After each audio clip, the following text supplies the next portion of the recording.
Şahidlərin verdiyi xəbərə əsasən, sən ərəb ordusunun 2 sərkərdəsini amansız döyüşdən məhv edib, ərəb qüvvələrini Fərat çayı ətrafına səfələmisən.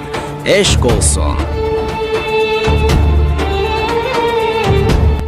Mən sadəcə öhdəmə düşəni etmişəm, hökümdar.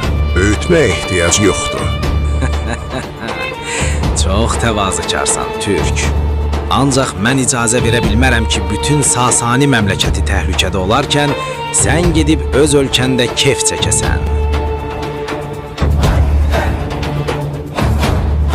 Mən sizin nökəriniz deyiləm, müttəfiqinizəm Yezdəgirt Şah.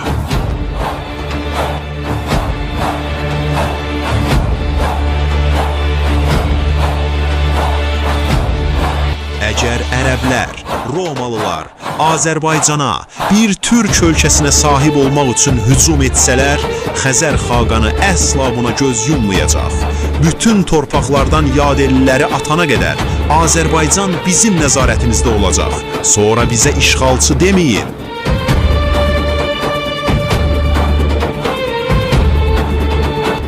Ərəb işğalından azad olmaq üçün bizə dəstək lazımdır.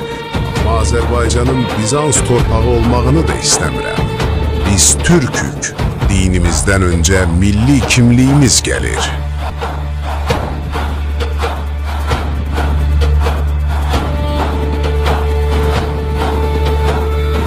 Bununla olmayacaq. Bizansla sülh bağladıktan sonra tədricən Cavanşiri Azərbaycanda məhv etmək üçün gizli bir casus dəstəsi yaradın.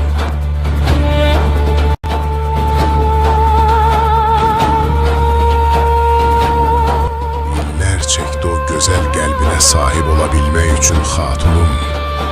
Mən əvvəl sizi tanıyana qədər digər yadelli sərkərdələr kimi qəddar bir insan olduğunuzu zənn edirdim. Amma sizin xalqınız, vətəniniz üçün etdiklərinizi görəndən sonra o gözəl ürəyinizə aşiq oldum.